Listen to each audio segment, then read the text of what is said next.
After deliberating for nearly 3 hours, the jury has not yet come to a decision on whether Hollis Daniels will spend the rest of his life in prison or on death row. The defendant finished his testimony on the stand this morning before his attorneys and the state presented their final arguments. KCBD News Channel 11's Case Wilbanks has our continuing coverage.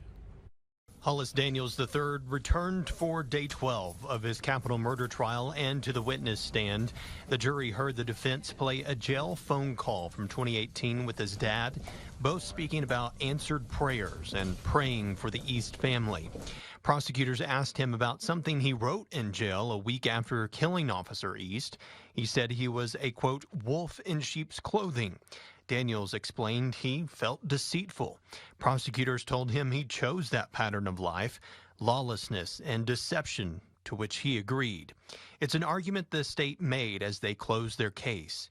The jury is charged with considering two special issues. The first is if there's a probability that Daniels would commit criminal acts of violence that would constitute a continuing threat to society.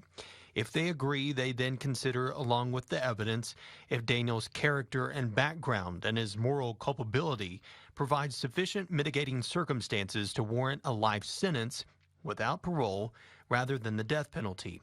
The state told them it should be a yes and a no, arguing Daniels wasn't thinking irrationally when he killed Officer East, that his logic was clean and clear, that it was his future or Officer East's.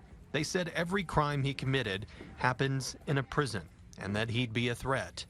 The defense said the state hasn't proved beyond a reasonable doubt he would be a continuing danger, saying the jury only has 30 hours of his life to consider, from the time in which he stole the gun, committed the robbery, and later shot Officer East.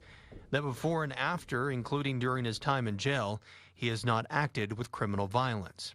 They again turned to mental health issues and drugs as the reason for his decision-making that night and said the death penalty is for the worst of the worst people, not crimes. The state had the final word, District Attorney Sunshine Stanek telling the jury they watched the evidence of his future danger, the video of him killing Officer East. She said he's an adult, a self-admitted liar and manipulator, and chose the path he's gone down. Stanek said it's one of the hardest things she's ever had to do is ask them to kill this man, and added, but I cannot trust him to go into the prison system. The state then played Officer East's end-of-watch call. The jury resumes deliberations Thursday morning. Case Wilbanks, KCBD News Channel 11.